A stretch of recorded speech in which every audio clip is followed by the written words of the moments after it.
Hi, this is Ernie again. I'm that guy who had $6 in his checking account to now having millions of dollars. People have asked me, hey, what's the best platform for you to use? So it depends. So if you are active trader and using a lot of sophisticated tools and charts, I think Think or Swim, which used to be Ameritrade, TD Ameritrade, but now Charles Schwab, I think it's one of the better tools. But if you're starting new, um, some people like Robinhood. They try to gamify it too much or make it into a gambling site. So I don't really like it as much, but it's extremely user friendly.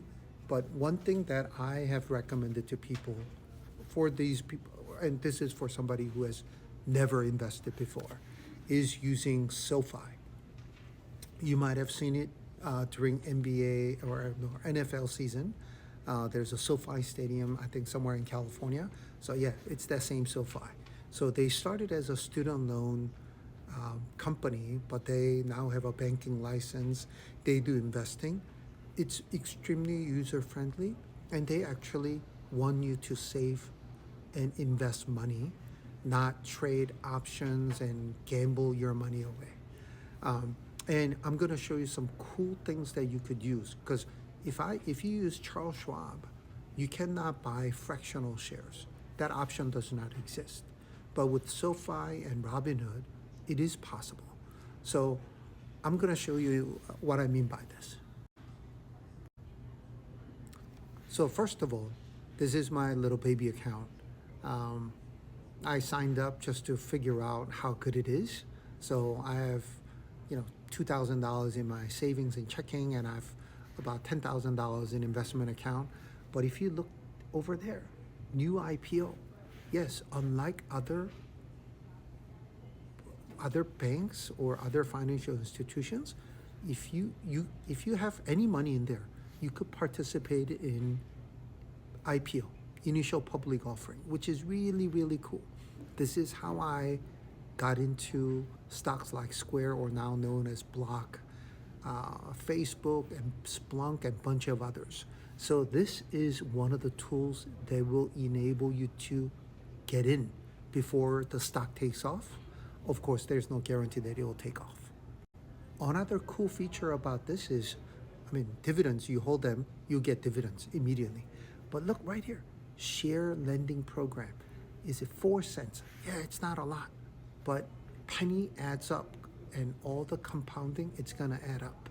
So it's quite remarkable for somebody who might not have a lot of money. And look, again, I have less than $10,000 in this particular investment account.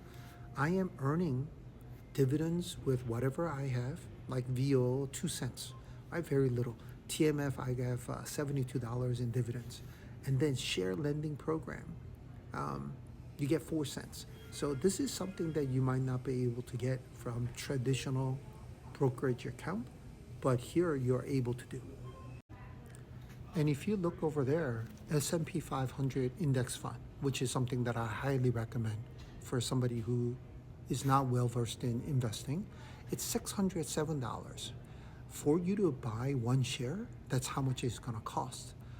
But this tool enables you to not only put money on a recurring basis, where you can put in every week, every month, even if it's like a tiny little bit of money, even $10, but you could put the amount of money that you want to buy.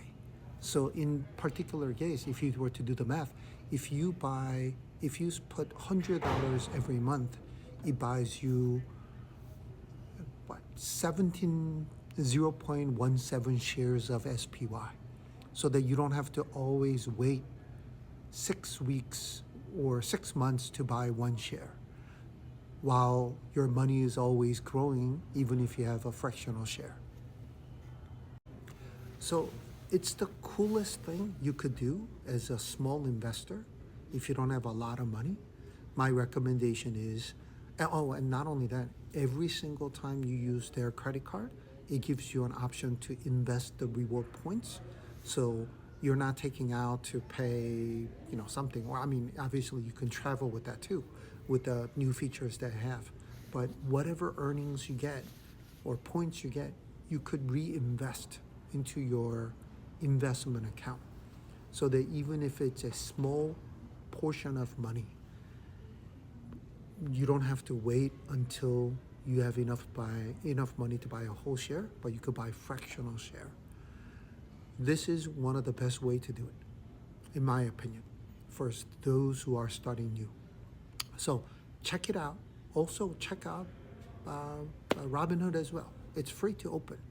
And I think it's a soft pull on your credit report based on what I know, or it might not even be a soft pull.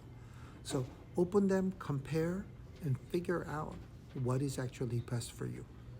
Uh, in my personal opinion, if you are starting new, somebody who wants to just save as much as possible and invest, I recommend SoFi. If you want to play around with options and do more active trading, Robinhood might be a better option. But either way, it is free for you to open, so check it out. And SoFi link is in my profile, so if you click on it, great. If you don't, that's fine too. Hopefully this is useful so that you'll be able to have a little more sense of what's available out there besides typical Fidelity and Charles Schwab, which might be overwhelmingly difficult to use in some ways. Please feel free to ask me any questions, send me direct messages if you have any challenges opening or confused about how some of these apps are working. Please repost and like, and yeah, just open and utilize and check it out.